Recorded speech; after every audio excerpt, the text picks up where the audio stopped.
कि जैसे ही मेरी गाड़ी नैब के दफ्तर के करीब पहुंच गई तो वो दीपक पूरा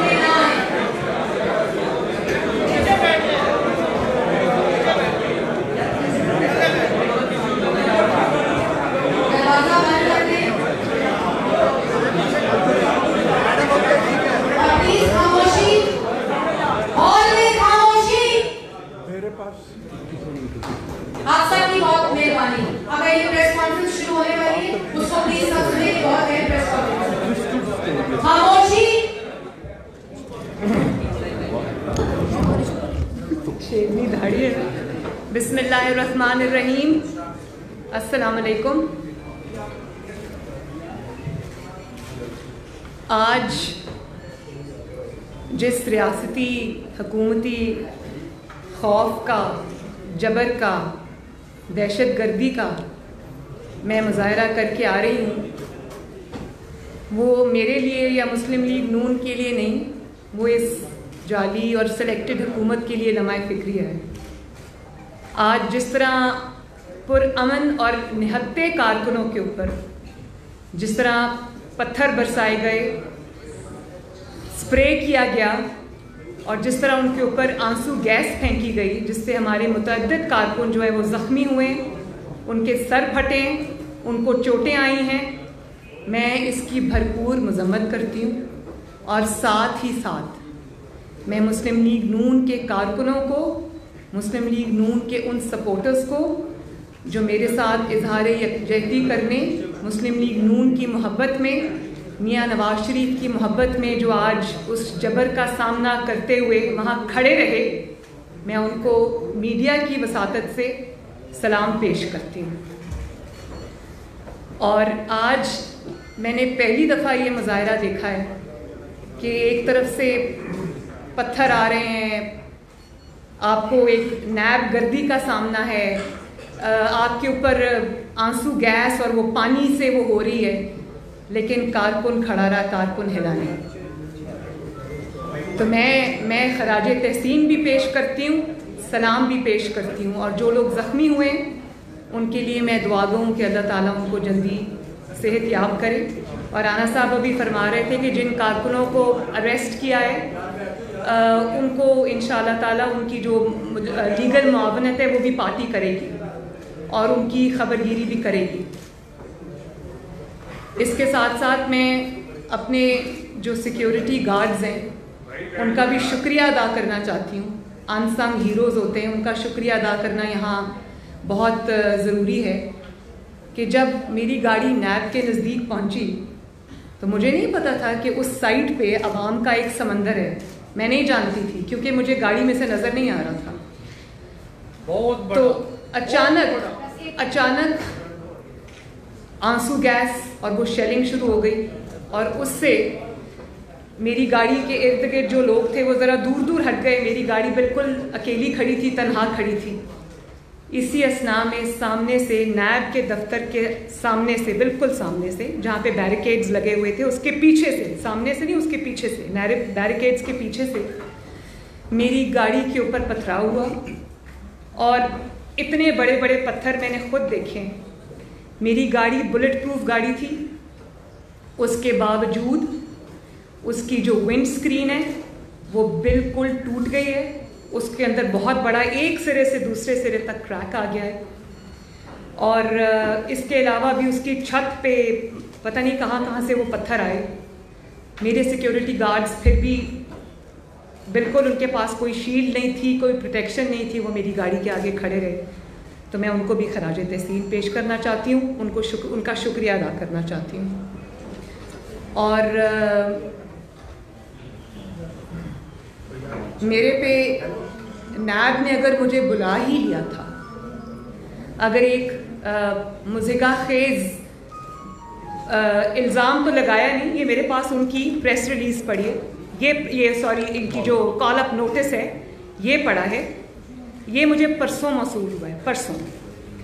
और मीडिया के ज़रिए बड़े चालाकी के साथ बग़ैर ब्लैक एंड वाइट में कोई चीज़ लाए हुए मीडिया को इन्फॉर्मेशन रिलीज़ की और ये इशारतन ये कहने की कोशिश की गई, जो रंग उसको मीडिया पे दिया गया नैब की तरफ से अनऑफिशियली, कि शायद कोई ज़मीन है जो मैंने सस्ते दामों ख़रीदी है और उसमें कोई शायद मैंने किसी की ज़मीन पे कब्ज़ा किया है।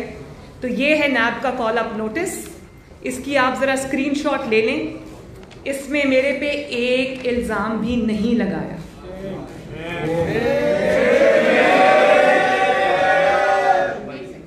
एक सेकंड ज़रा सुनिए। The inquiry conducted so far revealed that you have purchased land in फलां areas, Moza Sultan के, Moza Mal, Lakhowal and Moza Baduki Sani, District Lahore, and in this regard you are required to provide details of the following: details of land acquired, purchased in each of the Moza, year-wise breakup, sources of funds जो कि already उनके पास हैं, details of taxes and duties paid, provide details of subsequent sale of land if any, वो जानते हैं कि मैंने land की sale नहीं की, provide details of the use of the land, whether it is being used for cultivation or agricultural purposes। ये notice है। इसमें इल्ज़ाम कोई नहीं है, उसको बहुत वेग रखा गया है क्योंकि मुझे बुलाना मकसूद था और अब मैं ये कहने में हक बजानिब हूँ कि मुझे बुलाने के पीछे, इस वेग से नोटिस के पीछे जिसमें कोई इल्ज़ाम नहीं है, मुझे बुलाने के पीछे मुझे नुकसान पहुंचाना मकसूद था। क्योंकि आज मेरे साथ जो सलूक किया गया, मैंने पाकिस्तान के 72 साल में ये होते नहीं देखा। परवेज़ रशीद साहब मेरी गाड़ी में थे और उन्होंने मुझे, जब वो विंड स्क्रीन स्मैश हुई तो उन्होंने मुझे कहा कि ये शुक्र करो कि ये बुलेट प्रूफ गाड़ी थी, अगर ये बुलेट प्रूफ गाड़ी ना होती तो शीशा टूटता और उसके बाद जो ईंटे नुमा पत्थर उन्होंने फेंके वो सब मेरे सर पे लगते, क्योंकि मैं फ्रंट सीट पे बैठी हुई थी। तो मैं इस चीज़ को कैसे कंस्ट्रू करूं, इस चीज़ का मैं क्या मतलब लूं, ये आप सब मेरे से बेहतर जानते हैं। लेकिन क्लियरली अगर वो बुलेट प्रूफ गाड़ी ना होती तो सामने से जिस तरह पुलिस की यूनिफॉर्म में लोग, मुझे नहीं पता वो पुलिस के थे या नहीं, लेकिन वो पुलिस की यूनिफॉर्म में थे।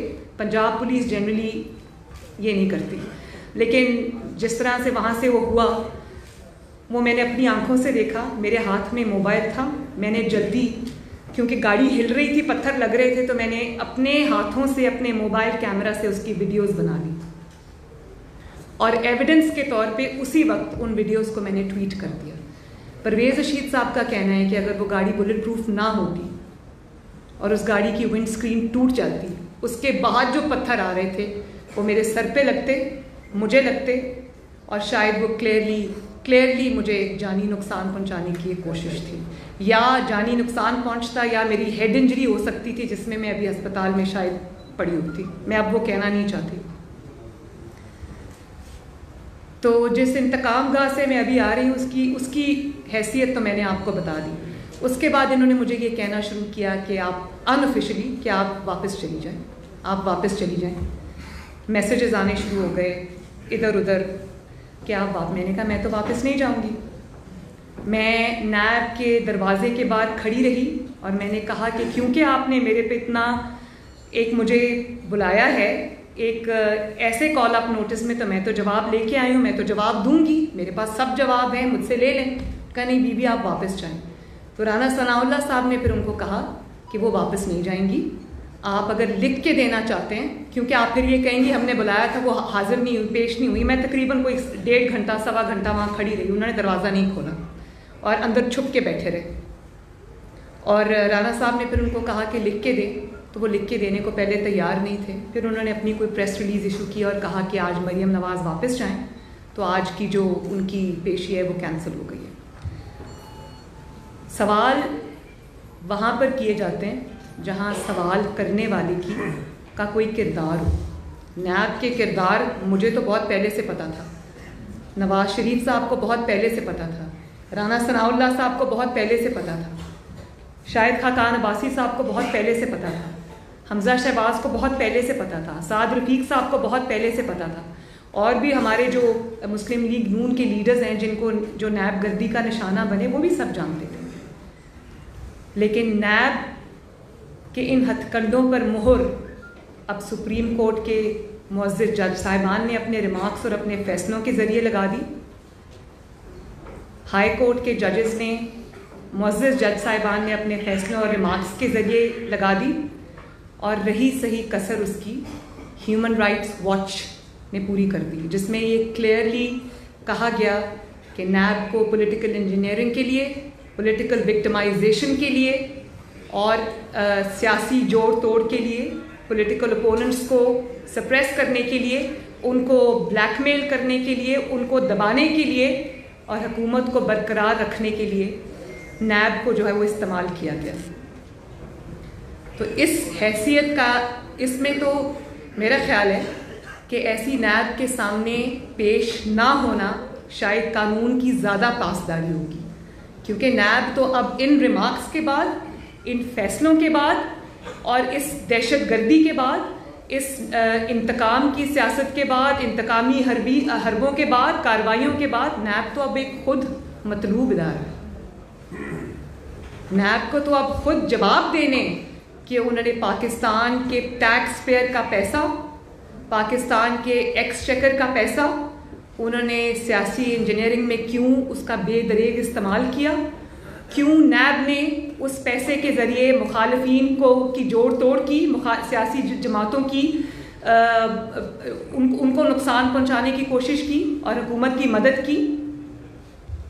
अभी मीर शकील और रहमान साहब का आप केस ले लें। एक वज़ीर मौसूफ फरमा रहे थे कि मैं इमरान खान साहब से ये दरख्वास्त करूँगा कि मीर शकील और रहमान साहब को छोड़ दें। तो मीर शकील और रहमान साहब को, जिनको 140 दिन हो चुके हब्से बेजा के अंदर, उनको क्या इमरान खान साहब ने पकड़ा है? उनको तो नैब ने पकड़ा है। और क्या इमरान खान के कहने से वो नैब उसको छोड़ देगी? तो ये हालत ज़ार है नैब की, जिसमें मुझे अब कुछ कहने की ज़रूरत नहीं है। और उनका असूल ये है कि नाइंसाफ़ी सिर्फ होनी नहीं चाहिए। नैब का असूल ये है कि नाइंसाफ़ी सिर्फ होनी नहीं चाहिए, बल्कि होते हुए नज़र भी आनी चाहिए। पॉलिटिकल इंजीनियरिंग और जोड़ तोड़ जो है वो सिर्फ होना नहीं चाहिए, होते हुए नज़र भी आना चाहिए। और अब उनका ये असूल है कि दहशतगर्दी नैब की तरफ से सिर्फ होनी नहीं चाहिए, आज पूरी दुनिया ने जैसे देखा कि होते हुए नज़र भी आनी चाहिए। तो बड़ा घिनौना किरदार है नैब का, जितनी उस पर बात की जाए कम है। लेकिन बात यह है कि ये मेरे पे पहला दूसरा मुकदमा नहीं है, ये मेरे पे तीसरा मुकदमा है। और अगर पहला मुकदमा इतना अच्छा था तो फिर दूसरा बनाने की ज़रूरत क्यों पड़ी? और अगर दूसरा मुकदमा इतना मजबूत था तो तीसरा बनाने की ज़रूरत क्यों पड़ी? पहला भी ख़त्म हो गया, दूसरा भी ख़त्म हो गया, तीसरा जो है उसका भी वही अंजाम होगा जो पहलों का हुआ, यानी कि कुछ नहीं। एक इंकशाफ आज मैं यहाँ कर दूँ कि जिस रेफरेंस के अंदर या जिस इन्वेस्टिगेशन के अंदर उन्होंने मुझे पिछले साल पकड़ा था नैब ने, और तकरीबन 60 दिन में उनकी मेहमान रही थी, पहली पाकिस्तान की 72 साल की हिस्ट्री में पहली खातून सियासतदान जो नैब की मेहमान रही है। और उस वक्त उनको समझ भी नहीं आ रही थी कि मुझे कहाँ रखें, क्योंकि उनके पास ख़वातीन को रखने का कोई जगह नहीं थी। लेकिन वो जिस मुकदमे में मुझे पकड़ा गया, क्या आप जानते हैं, क्या पाकिस्तान के अवाम जानते हैं कि वो रेफरेंस 1-1.5 साल के बावजूद आज तक नहीं बन सका। इन्वेस्टिगेशन के नाम पे मुझे 60 दिन रखा और सवाए इन्वेस्टिगेशन के वहाँ सब सवालात मुझसे पूछे गए, मुझसे पूछते रहे। वो बहुत इंटरेस्टेड थे मेरी ज़िंदगी में, तो मुझसे पूछते रहे कि मुस्लिम लीग नून तो बहुत बड़ी सियासी जमात है, वहाँ आपकी कितनी से है, मुस्लिम लीग नून में मशावरत का क्या अमल है, आपको कितनी पॉकेट मनी मिलती है, आप कौन सी किताबें पढ़ी हैं, आपका फेवरेट ऑथर कौन सा है। पोलो कोएलो के ऊपर मेरे से डिस्कशंस होती रहीं, मुल्की सियासी मंजरनामे पर मेरे से डिस्कशंस होती रहीं। मैं अगर नहीं पूछा तो मुकदमे के बारे में चीज़ें नहीं पूछी। और वो मुझे समझ आती है कि 2018 में जब मुझे अरेस्ट किया, क्यों किया? इलेक्शन आ रहे थे, नवाज शरीफ को अरेस्ट करना और मरियम नवाज को अरेस्ट करना तो ज़रूरी था, उसके बगैर तो इलेक्शन नहीं जीता जा सकता था। वो धांधली का एक बहुत बड़ा हिस्सा था, समझ आ गई मुझे तो कोई उसमें शक ही नहीं था कि मुझे क्यों पकड़ा उस वक्त। पिछले साल मुझे क्यों गिरफ्तार किया इन्वेस्टिगेशन के नाम पे, वो भी समझ आती है कि एक के बाद एक मेरे ऐसे ज़बरदस्त जलसे हो रहे थे कि माशाल्लाह अवाम की एक लहर उठ रही थी, एक राय बन रही थी, एक तूफ़ान आ रहा था जिसको रोकना ज़रूरी था। और 8 तारीख को कश्मीर में मेरा जलसा था। कश्मीर पे हम अभी बाद में आते हैं। कश्मीर पे मेरा जलसा था और 6 तारीख को मुझे जब मैं मियाँ साहब से मिलने, अपनी हफ्तावार मुलाकात के लिए मैं उनसे मिलने जब कोट लखपत जेल गई, तो वहाँ मैं मियाँ साहब के साथ मुलाकात कर रही थी। हम दोनों आमने सामने बैठे हुए थे। तो मुझे वो जेलर साहब आके कहते हैं कि आपको बाहर शहबाज शरीफ साहब बुला रहे हैं। तो मैं जब जेल के गेट से बाहर निकली तो शहबाज शरीफ साहब खड़े थे, साथ नैब खड़ा था, पुलिस खड़ी थी। तो उन्होंने मुझे ये कहा कि ये आपको गिरफ़्तार करने आए हैं। तो मैंने पूछा क्यों? बस मैडम ये इस तरह से मुझे उन्होंने मैंने कहा अच्छा मैं आती हूँ, मैं अंदर मियाँ साहब से मुलाकात में हूँ। मैं मियाँ साहब को खुदा हाफिज़ कह के एक दफ़ा उनको गले मिल के मैं आपके पास वापस आती हूँ। उन्होंने मुझे अंदर जाने दिया। अभी मैं अंदर मियाँ साहब के पास पहुँची और मैंने मियाँ साहब को बताया कि मुझे बाहर अरेस्ट करने आए। मियाँ साहब ने कहा क्यों? मैंने कहा मैं नहीं जानती। तो इतने में नैब जेल के अंदर घुस आई, जिस कमरे में मैं और मियाँ साहब मौजूद थे। वहाँ आकर मुझे मियाँ साहब के सामने उन्होंने गिरफ़्तार किया और मेरे बच्चे बैठे थे, मेरी बेटी बैठी हुई थी, वो छोटी है उम्र की, वो रोने लगी। मियाँ साहब की आंखों में आंसू आ गए। उनके सामने एक बहुत सोचे समझे मंसूबे के तहत मुझे गिरफ़्तार किया और मैं उनको कहती रही कि आप फ़िक्र ना करें, कुछ नहीं होता। मुझे नैब ले गए। लेकिन अब आज गिरफ़्तार करने का या आज मुझे नैब में बुलाने का 1 साल बाद अचानक उनको क्या ख्याल आया? आज तो कोई जलसे रैलीज़ नहीं हो रही, आज तो कोई सर पे इलेक्शन नहीं है। तो उस पर मैं सोच रही थी कि आज अचानक कौन सी कोई ऐसी चीज़ सिचुएशन आ गई है कि इनको ये करना पड़ा, मुझे बुलाना पड़ा फिर से। तो मेरा ख्याल है कि मेरा ज़ाती ख्याल है कि ये खौफ जो आजकल इनके इंटरनल सर्वेज हो रहे हैं, जिनकी ख़बर ये मीडिया को तो रिलीज़ नहीं करते, लेकिन सर्वेज़ की ख़बर हम तक भी पहुंचती है। तो उन सर्वेज़ में मुस्लिम लीग नून और नवाज शरीफ का ग्राफ जो है वो पहले से कहीं ज़्यादा बढ़ गया है। और पंजाब के अंदर स्पेशली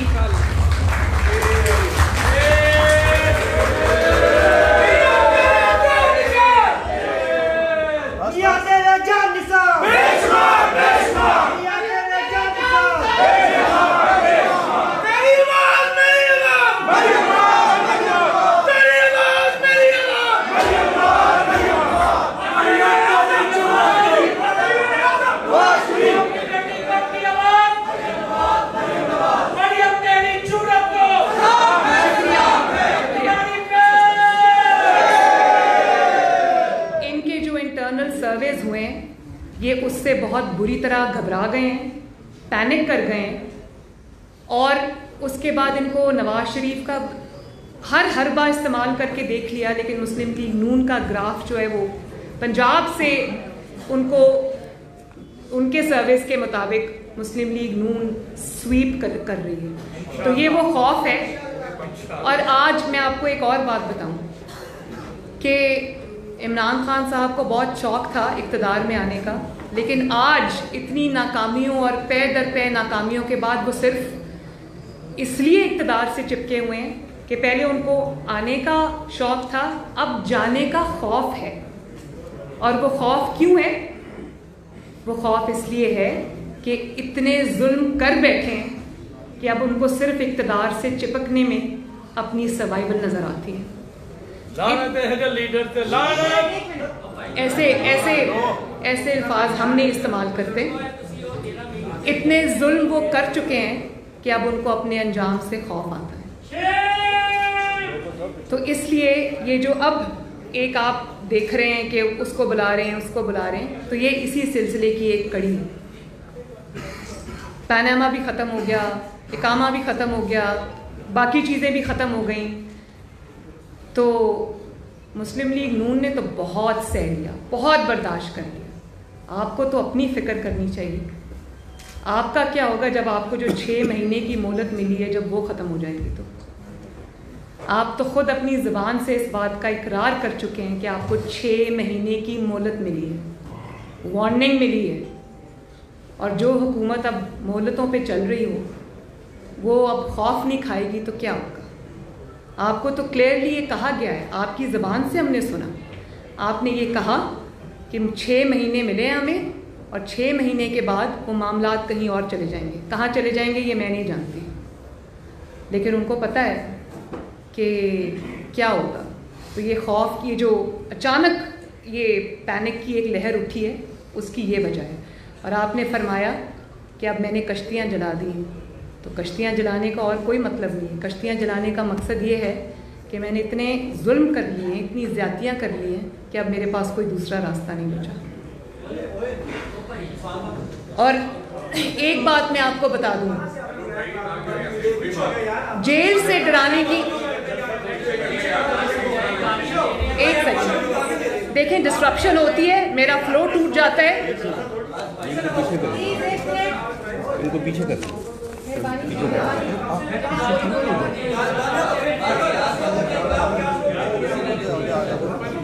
एक सेकंड खामोशी इख्तियार करें प्लीज। नहीं मैडम ने गालियां निकाल रहे हैं अपने कारकुन। एक मिनट प्लीज,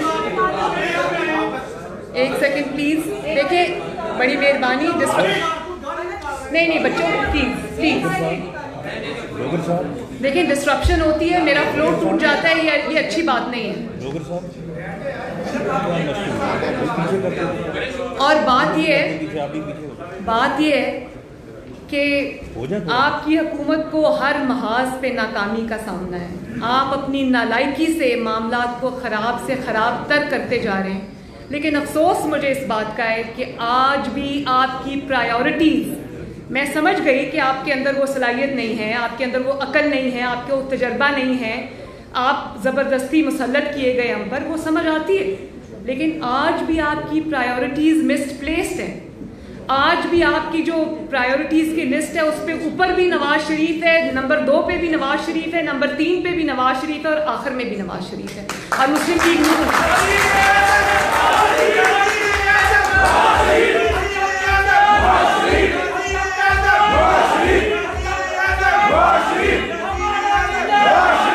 और देखें आपकी सारी कैबिनेट मीटिंग्स, आपकी खुफिया मीटिंग्स, आपकी कैबिनेट मीटिंग्स, आपकी हुकूमती मीटिंग्स सारी नवाज शरीफ से शुरू होकर नवाज शरीफ पर ख़त्म हो जाती हैं। नवाज शरीफ की वॉक करते हुए तस्वीर आ जाए आप तब हिल जाते हैं। नवाज शरीफ की कॉफ़ी पीते हुए तस्वीर आ जाए आपको तब तकलीफ़ शुरू हो जाती है। नवाज शरीफ जहाज़ पे सीढ़ियाँ चढ़ के जाए आपको तब तकलीफ़ शुरू हो जाती है। और ये जो नवाज शरीफ की सेहत के बारे में आपने प्रोपेगेंडा किया, आपको शर्म आनी चाहिए। आपकी कस्टडी में नवाज शरीफ बीमार हुआ, आपकी कस्टडी में नवाज शरीफ मौत के दहाने तक पहुंचा, आपकी कस्टडी में वो मेरी मौजूदगी में सर्विसेज हॉस्पिटल में आपके सरकारी डॉक्टर्स के नीचे वो ज़िंदगी और मौत की जंग लड़ रहा था। आपकी कस्टडी में, आपके फैसले से वो बाहर गया और उसके बाद जब वो बाहर चला गया तो आपने क्या कहना शुरू कर दिया। आपके वजीरों ने प्रेस कॉन्फ्रेंसेस की, आपके अपने स्टेटमेंट्स हैं कि नवाज शरीफ को सेहत को ख़तरा है तो इंसानी हमदर्दी के लिए मैंने जाने दिया। सॉरी, आपने इंसानी हमदर्दी के लिए नहीं उनको जाने दिया। आपको नवाज शरीफ पर रहम नहीं आया, आपको अपने ऊपर रहम आया।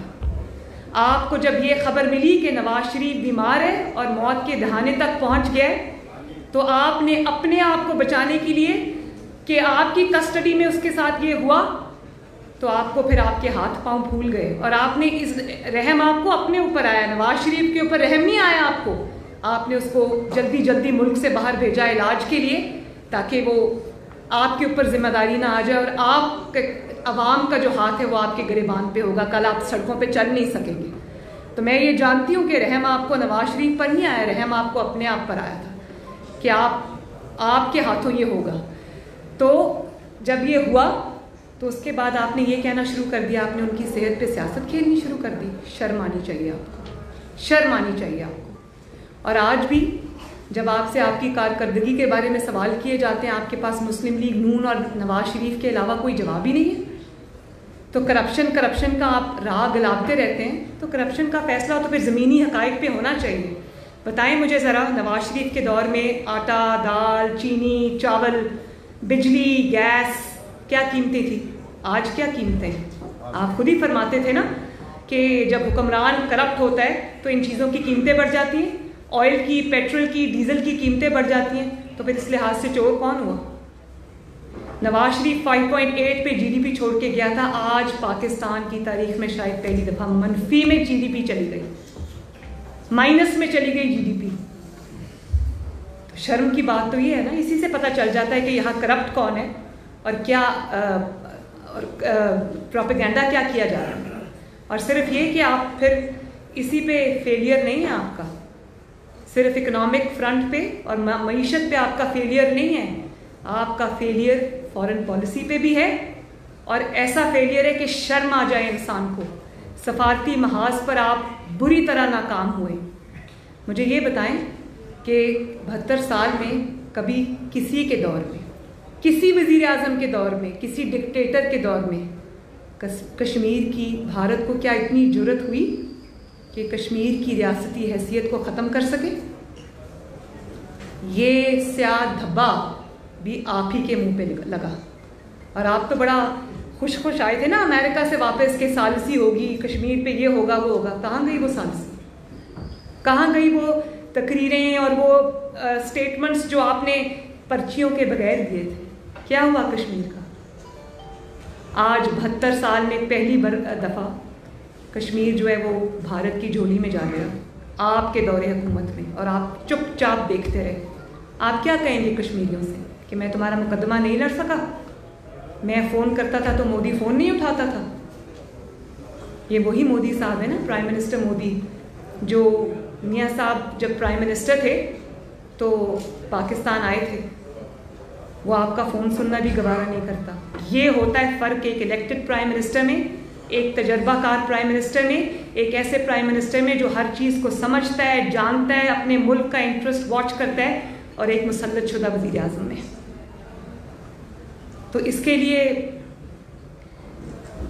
अब आपने कहा कि अब खिफ़त मिटाने के लिए मीडिया को आपने कंट्रोल कर लिया, मीडिया पे आपने वो बात उठनी नहीं दी, और अपनी खिफ़त मिटाने के लिए, अपनी शर्मिंदगी मिटाने के लिए आप कश्मीर के नक्शे पे लकीरें खींचने से आपको कश्मीर नहीं मिल जाएगा, या 2 मिनट की खामोशी इख्तियार करने से आपको कश्मीर नहीं मिल जाएगा, या एक शाहराह का नाम बदल देने से आपको कश्मीर नहीं मिल जाएगा।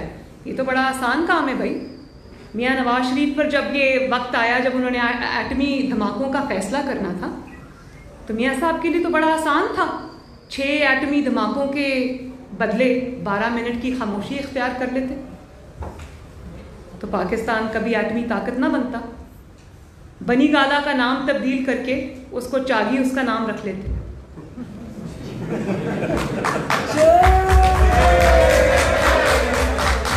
मेरी पुकार, मेरी आवाज, मेरी आवाज, मेरी आवाज, मेरी आवाज, मेरी पुकार, मेरी पुकार। एक सेकंड प्लीज।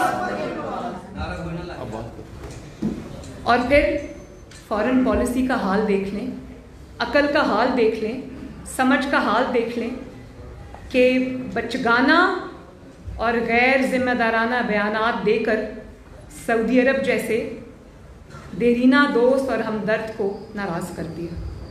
और अब रही कहीं कसर उन्होंने जो OIC के दर पे होके वो जो नाराज़ करने का सिलसिला था, वो उसमें भी OIC को नाराज़ कर दिया।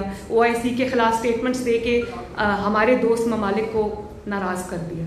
तो ये तो आपकी नाक वतनदेशी का हाल है। आपने मुल्क को हर तरह से आग में झोंक दिया। शर्म आनी चाहिए। और फिर प्रायोरिटी आज भी आपकी क्या है कि आवाम के नुमाइंदों को पकड़ो, ऑपोजिशन को दबाओ। भाई मान लिया कि आपके पास हुकूमत का मैंडेट नहीं है, आपके पास आवाम का मैंडेट नहीं है, लेकिन क्या गरीब आवाम जो रोटी को तरस रहे हैं, जो बिजली गैस के बिल देने से कासिर हैं, जिनकी नौकरियां चली गई, क्या उनको उनके सदाओं पे आवाज़ धरने के लिए या उनकी बात सुनने के लिए आपको अवामी मैंडेट की ज़रूरत है? उसके लिए आपको थोड़ी सी इंसानियत, अकल और हमदर्दी की ज़रूरत है। अपनी प्रायोरिटीज़ को ठीक करने की ज़रूरत है जो कि आपके अंदर नहीं है। और हाल आपका ये है कि नवाज शरीफ पे आप हर जगह तनकीद करते हैं, लेकिन नवाज शरीफ के बनाए हुए मंसूबों पर बड़ी ढिठाई से, कमाल ढिठाई से 6-6 बार अपनी तख्तियाँ लगाते हैं। तो भाई नवाज शरीफ के बनाए हुए मंसूबों से के ऊपर तख्तियाँ लगाने से बदल बदल के वो मंसूबा तो आपके नाम नहीं लग जाएगा ना। हज़ारा मोटरवे तो आपने नहीं बनाई ना, सखर मुल्तान मोटरवे तो आपने नहीं बनाई ना, मुल्तान लाहौर मोटरवे तो आपने नहीं बनाई ना, बिजली के कारखाने आपने नहीं लगाए ना। जब भी आप सीपैक का नाम लेते हो, सीपैक की तस्वीरें ट्वीट करते हो, वीडियोस ट्वीट करते हो, लोग कहते हैं शुक्रिया नवाज शरीफ।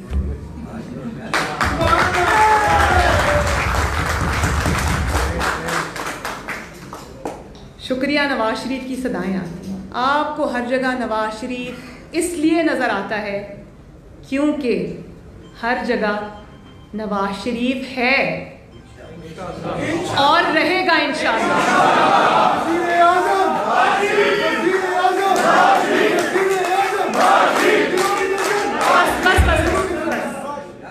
और आपकी हुकूमत जो पहले बैसाखियों पे खड़ी है, 6 महीने की मोहलत पे चल रही है, आपके लोग तो अपने हलकों में जाने के काबिल नहीं, आपके MNAs MPAs अपने हलकों में जाने के काबिल नहीं, आप अपने अवाम में निकलने के काबिल नहीं, बल्कि जिन चंद अफराद ने आपको वोट दिया भी था वो भी आज अपने मोहल्लों में मुंह छुपाते फिर रहे हैं। कुछ मुंह छुपा रहे हैं और कुछ कानों को हाथ लगा रहे हैं कि आइंदा इस किस्म के धोखे में नहीं आना।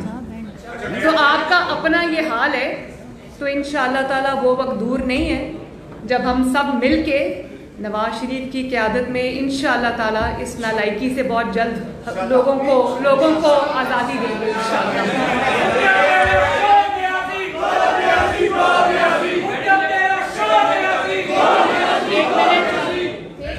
अब नारा नहीं लगेगा कोई, प्लीज।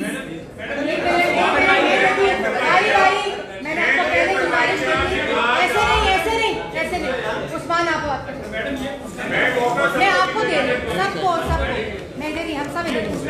आपने कहा कि हुकूमत नाकाम है, मगर जी फरमाइए। हुकूमत नाकाम है, मगर लोगों को ये भी कहना है कि ऑपोजिशन नाकाम है जो इस हुकूमत को टाइम दे रही है कि वो हुकूमत करती है। इस पर आप क्या कहेंगे? दूसरी बात ये है कि आपकी पार्टी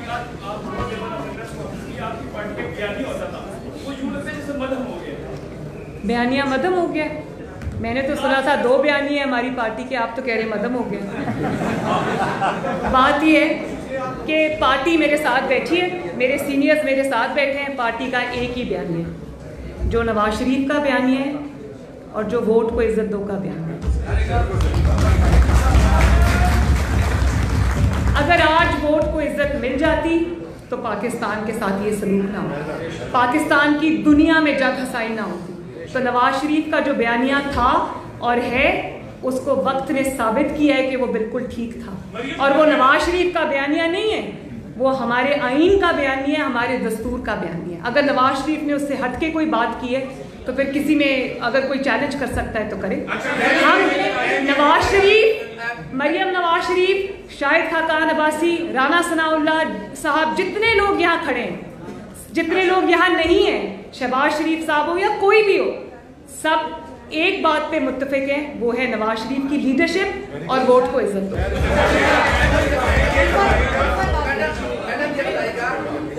आपने बड़ी तशवीशनाक इस बात में जो आपकी जान के दर पे है, और दूसरी बात यह कि आप इतना अरसा खामोश क्यों थी, और आज जब बोलती हैं तो यूँ समझा जाए कि आप बोलती चली जाएंगी।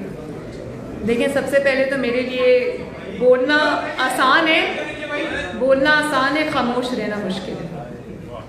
मेरी वालदा चली गई इस दुनिया से, मेरे वालिद इतने बीमार हो गए कि उनकी ज़िंदगी का हमें उस वक्त पता नहीं था। डॉक्टर्स ने मेरे सामने, आप यकीन करें, आज मैं वो दोहराना चाहती हूँ, सर्विसेज हॉस्पिटल में जब ये मुझे कोट लखपत से लेके आए अपने वालिद की इयादत के लिए, तो उस वक्त 5-7 डॉक्टर्स की मीटिंग चल रही थी और उन्होंने मेरे सामने मियाँ साहब को कहा कि जब हम रोज़ सुबह ऑफिस में आते हैं तो हम ये सोच के आते हैं कि पता नहीं फिर हमें आपको देखना नसीब हो या ना।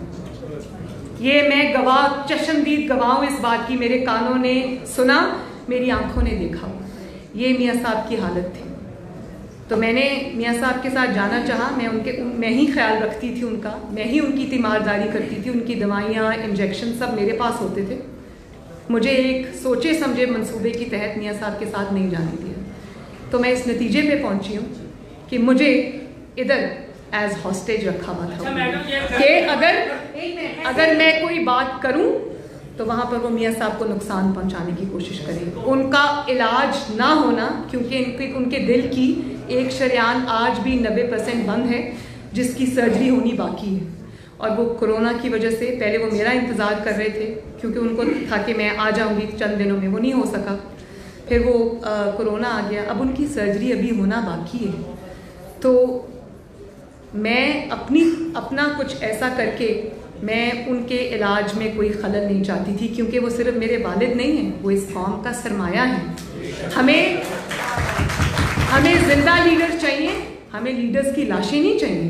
तो अगर मैं अपनी जिम्मेदारी निभा रही थी तो मैं करोड़ों अवाम की नुमाइंदगी कर रही थी, जिनकी इन्वेस्टमेंट इन टर्म्स ऑफ 40 साल और वोट और एतमाद और खिदमत मियाँ साहब में हुई भी है।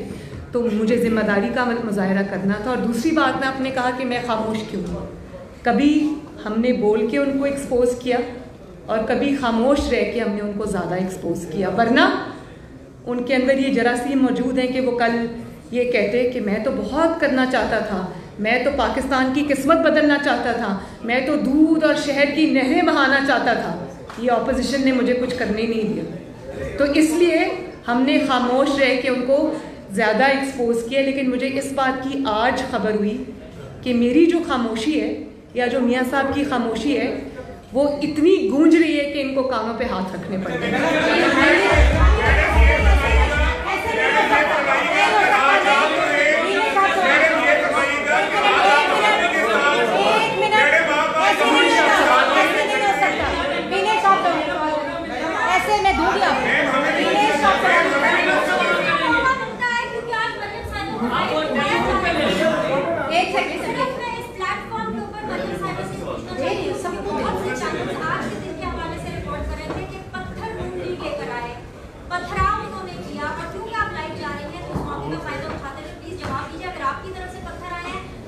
पार्टी के अंदर इंक्वायरी होनी चाहिए। अगर आपकी तरफ से पत्थर नहीं आए तो जवाब दीजिए पत्थर कहां से आए, क्योंकि उनको लेकर के आज का मामला है। शुक्रिया बीनिश, शुक्रिया बीनिश। बात ये है कि बड़ा अच्छा सवाल आपने पूछा। एक सेकंड प्लीज, इंटरप्शन ना कीजिए प्लीज। बहुत अच्छा सवाल पूछा, थैंक यू। पत्थर मैं लेके आई और वो पत्थर मैंने फिजिकली वहाँ प्रेजेंट हुए बगैर पुलिस की यूनिफॉर्म पहना के अपने कारकुनों को उनके हवाले किए और फिर अपने ऊपर फेंकवाए। पत्थर अपनी गाड़ी पे फेंकवाए, अपने शीशे तोड़े, अपने कारकुनों को जख्मी किया, उनके सर फाड़े गाड़ी में बैठे बैठे। बड़ी अच्छी मजे की बात है कि पत्थर लाई भी मैं और अपने ऊपर फेंकवाई भी मैंने। वाह, शाबाश। देखो बीनिश, बात ये, मैं एक सेकंड, बात ये कि हमारी नैब की पेशीज बड़ी क्वाइट होती थी, लेकिन जब आप जुल्म पे जुल्म करते जाओगे तो कारकुन को जोश तो आएगा। आज जब आपने नाहक ये ज्यादती, पिछली भी नाहक थी, तो कभी ना कभी सब्र जवाब देता है। और वो बड़े पुरअमन थे। मैं नैब में यहाँ रह के गई हूँ, कभी गमला भी नहीं टूटा। कभी हमारे कारकुन कंटेनर से ऑर्डर्स पास करके पुलिस वालों की, वो आज भी है, वो कील वाले जो डंडे थे उससे जो हड्डियाँ तोड़ी थी, वो मुस्लिम लीग नून के कारकुन नहीं थे। तो ये मुस्लिम लीग नून जो है वो तो उनके, मैंने खुद देखा, मेरे कारकुन जो थे वहाँ बहुत दूर से मुझे नजर आ रहे थे, पुरअमन थे बिल्कुल। तो मुझे लगता है बीनिश कि इतना बड़ा क्राउड ये एक्सपेक्ट नहीं कर रहे थे, और जब क्राउड देख लिया तो ये पैनिक कर गए, और इस पैनिक में उन्होंने ये अपने ऊपर खुदकुश हमला कर लिया। मैडम ये फरमाइएगा, आज आप बड़ी बहादुरी के साथ नैब ऑफिस के बाहर खड़े रहे, पत्थर का मामला दूसरा है, नैब ने आपको बुलाया, आप खुद भी अकेले जा सकते थे, कारकुनों को साथ लेकर जाने की जरूरत जो है वो क्यों पेश आई? और दूसरा, एक मिनट पहले इसका जवाब सुन ले, पहले इसका जवाब सुन ले।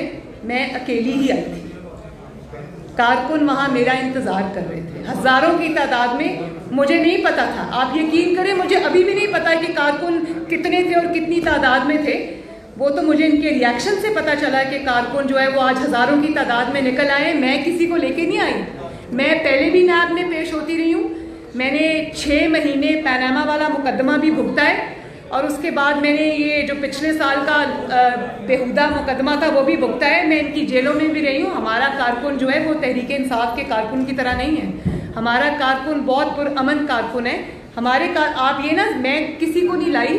मेरे अगर मुस्लिम लीग नून का गढ़ है लाहौर, पंजाब पाकिस्तान मुस्लिम लीग नून का कला है, तो मुस्लिम लीग नून का कारकुन भी देख रहा है कि आप कितना जुल्म कर रहे हैं। किसी को आप हेरोइन डाल के पकड़ लेते हैं, किसी को आप ये शाहिद अब्बासी साहब बैठे हुए हैं, एक चीज़ आप उनके खिलाफ आज साबित नहीं कर सके, साद रफीक साहब। तो फिर वो कारकुन को गुस्सा आता है। वो अपनी यकजहती के इजहार के लिए आया था। हम सियासी लोग हैं, लोग हमसे मोहब्बत करते हैं, मियाँ साहब से मोहब्बत करते हैं। उनकी बेटी के साथ, अपनी बहन के साथ इजहार यकजहती करने आए थे, मेरे साथ नहीं आए। जी जी, आपने हुकूमत को दिया 6 माह का टाइम। अगर नहीं सॉरी, मैंने नहीं दिया। आपको किसने कहा मैंने दिया भाई?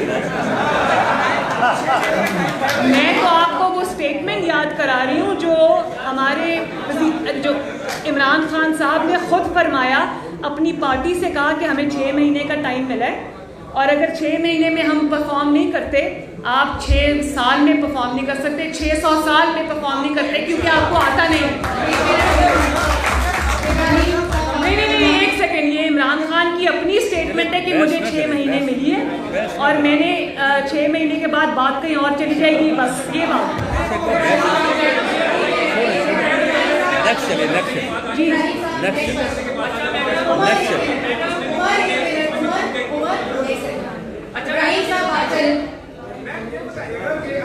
हमने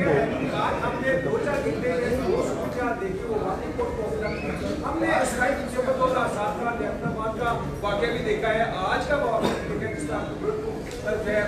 नुकसान पहुंचा, बहुत बड़ा नुकसान हो सकता था और आपके बाकी जो लीडरशिप बन के हम सब साथ थे। ये एक पुलिस का ट्रक है, साहब को ले देते रहा, ये है कि लीगल आप वेट क्या करें, क्या इमरान खान के खिलाफ मुकदमा करने जा रहे हैं, इसका लीगल वेट क्या है? इसमें ऐड कर लीजिएगा। बिलावल भुट्टो पीछे एपीसी की कोशिश कर रहे थे, क्या आपके साथ बिलावल भुट्टो ज़रदारी का कोई राब्ता है? और मुस्लिम लीग नून जिसमें आज कहते हैं कि आप दिल्ली हैं तो कारकुन भी आपके साथ है। देखिए, जहाँ तक एपीसी का ताल्लुक है, वहाँ पर मियाँ साहब की क्लियर इंस्ट्रक्शंस हैं पार्टी को भी कि एपीसी के फोरम को भरपूर तरीके से इस्तेमाल किया जाए। मौलाना फजलुर रहमान साहब की सरबराही के अंदर और उनकी सुपरविजन में, और उनको जो है वो पूरी तरह उनसे ताउन किया जाए और जो फैसले भी हों वो अपोजिशन को यूनाइटेड करके एपीसी के फोरम से होने चाहिए। ये मुझे पता है कि मियाँ साहब की क्लियर इंस्ट्रक्शन है।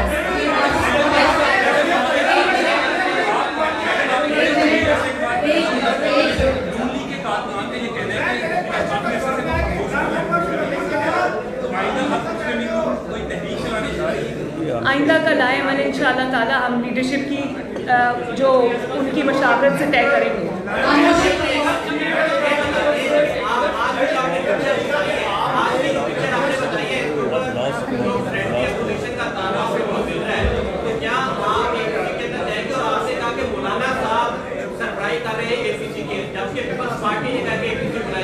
मौलाना के ताबूदात हैं पीएमएलएन से और पीपल्स पार्टी से सेटेट के बिल के ऊपर, तो मौलाना की गुफ्तगू नवाज शरीफ के साथ हुई है। क्या पीएमएलएन एपीसी को लेकर ताबूदात का शिकार हो रही है जिसकी वजह से मौलाना साइबर हो गए? मैंने आपको अभी बताया कि एपीसी के बारे में और मौलाना साहब के बारे में मियाँ साहब के क्या तासुरात हैं, उसमें कोई एम्बिग्विटी नहीं है। और अगर मौलाना साहब के कोई तहफ़्फ़ुज़ात हैं तो उसको मुस्लिम लीग नून इंशाअल्लाह ताला दूर कर देगी, उसके लिए फ़िक्रमंद होने की ज़रूरत नहीं है। मैडम, आपने मियां नवाज शरीफ साहब के बयानिया की बात की है और फिर तजदीद की है बयानिया की। ये बयानिया दान लीग वाला बयानिया कायम रहेगा या इस पर कंप्रोमाइज हो जाएगा? और दूसरा ये बता दें कि शहबाज शरीफ साहब और ख्वाजा साहब रकीब साहब और एहसन इकबाल साहब नजर नहीं आ रहे, कुछ जय गोया है कि वो कैंप अलग है और बयानिया की बात आज के लिए। बड़ी मेहरबानी।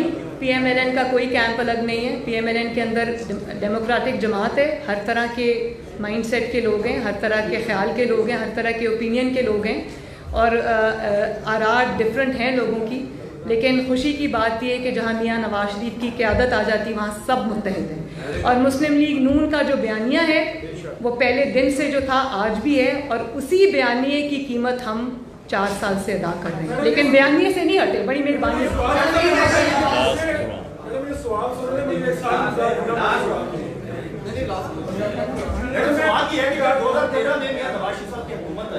तो इमरान खान ने 26 दिन का ठंडा लिया, अब 2 साल गुजर गए, सूरत आपने सारी बता दी है इमरान खान की। वो कौन सी पावर है जिन्होंने 26 दिन इमरान खान को इस्लामाबाद में ठहर रखा, लेकिन आपको इस्लामाबाद जाने से रोक रहे? मुझे इस्लामाबाद जाने से बोले? मैं अभी इस्लामाबाद जा ही नहीं रही। मैं सवाल ये करना चाह रहा हूँ, मैंने बात कर दी। जिन लोगों ने 6 माह का टाइम दिया है, क्या उन लोगों ने आपको मैसेज भेजा है? दूसरे उन लोगों ने जो लोग परेशान किए हैं आपके पास? ना हमें कोई मैसेज भेजता है, ना हम किसी से बात करते हैं। आप यहाँ पर बात नहीं, बस एक सेकंड भाई। मौलाना फजल रहमान साहब, मौलाना साहब से सवाल किया गया कि आप अभी मियां नवाज शरीफ के बयानिया के साथ हैं या नहीं अपनी पॉलिसी के साथ हैं? उन्होंने ये कहा कि अब हालात बदल चुके हैं, अब मियां नवाज शरीफ से ये पूछे कि वो मेरी पॉलिसी के साथ है या नहीं है, तो इसे क्या? वो मौलाना साहब और मियां साहब आपस में खुद बात कर लेंगे। शुक्रिया जी।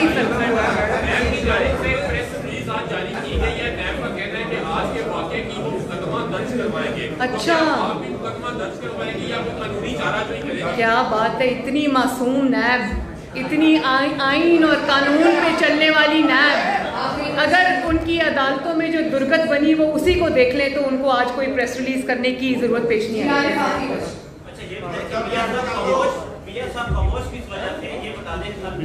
शुक्रिया, थैंक यू। ये मेरा आखिरी सवाल है। मैंने सब सवाल दिए, आपके सारे गिले मैंने दूर कर दिया। आपका सवाल ये है कि मियाँ साहब खामोश क्यों हैं? शुक्रिया। मियाँ साहब खामोश नहीं है, लेकिन मियाँ साहब ने अपने हिस्से का सारा काम कर दिया। मियाँ साहब ने वो कुर्बानियाँ दी जो 72 साल में किसी सियासी लीडर ने कुर्बानी नहीं दी। अपनी बीवी को बिस्तरे मर्ग पे छोड़ के कानून और आइन के सामने, अदालतों के सामने पेश होता तो ये था ना कि लोग कारकुनों से कुर्बानी मांगते हैं, सियासी लोगों से कुर्बानी, अपने कारकुनों से, अपने सपोर्टर से कुर्बानी मांगते हैं। जो जुल्म इन्होंने किया और हद कर दी जुल्म की, वो सब मियाँ साहब ने जुल्म अपने सीने पे सहा है और कारकुनों को और अपनी पार्टी को शील्ड और प्रोटेक्ट करने की पूरी कोशिश की। वो सारे जख्म उन्होंने अपने सीने पे पहले लिए, आपसे बात उन्होंने बाद में की और अपनी वाइफ को छोड़ के आए। और जब वो बीमार हो गई, डेथ बेड पे चली गई, तो उनको अडयाला जेल में, जहाँ मैं भी बंद थी, मियाँ साहब ने कहा मेरी बात करा दो मेरी बीवी से और घर वालों से। उन्होंने कहा आपके मिनट ख़त्म हो चुके हैं। 3 दफ़ा के प्राइम मिनिस्टर के साथ जब पाकिस्तान का कोई भी मंसूबा उठा के देख लें, उस पर नवाज शरीफ की मोहर लगी हुई है, उस पर मुस्लिम लीग नून की मोहर लगी हुई, चाहे कोई मोटरवे हो, एटॉमिक एक्सप्लोजन्स हो, सड़कों का जाल हो, मोटरवे हो, बसेज हो, रैपिड बस हो, ऑरेंज ट्रेन हो, बिजली के मंसूबे हो, चाहे वो मुल्तान से सक्कर मोटरवे हो, हज़ारा मोटरवे हो, जो चीज़ आप उठा लें उस पर नवाज शरीफ का नाम लिखा है। तो इतनी खिदमात के बावजूद जब आप एक 3 दफ़ा की वज़ीर आज़म की तज़लील करेंगे, तज़हीक करेंगे और इस तरह का उसके साथ सलूक करेंगे, पैनामा करप्शन, और उसमें से आप क्या निकाल के लाते हैं? एक इकामा। और उसके बाद भी आपको तसल्ली नहीं होती तो अरशद मलिक जैसे जज को आप इस्तेमाल करते हैं, जो अब वो मुनसिफ खुद बोल उठा कि भाई मुझसे ज़्यादती हो गई, मुझे ब्लैकमेल करके नवाज शरीफ के ख़िलाफ़ फ़ैसला लिया गया। वो फ़ैसला ख़त्म हो जाता है, सॉरी वो जज को आप निकाल देते हैं, फ़ैसला आज भी वहीं का वहीं है। शाबाश है। तो फिर आप पूछते हैं कि नवाज शरीफ खामोश क्यों है? तो नवाज शरीफ ने अपने हिस्से का सारा काम कर दिया। उन्होंने जो बयानिया देना था दे दिया, उस बयानिए की जो कीमत अदा करनी थी की, उसकी जो उसके लिए जो तकालीफ बर्दाश्त करनी थी की, उसके लिए अपनी बेटी को, अपने घर को, अपने कारोबार को अपनी सियासी जमात को जो नुकसान पहुंचाना था पहुंचा, कीमत अदा की उन्होंने, वो ये सब काम यहाँ से निपटा के गए। और इंशाअल्लाह ताला जैसे ही उनकी सेहत बेहतर होगी और वो वापस आएंगे और इंशाअल्लाह ताला अपने काम को जहाँ से छोड़ा था वहाँ से उठाएंगे।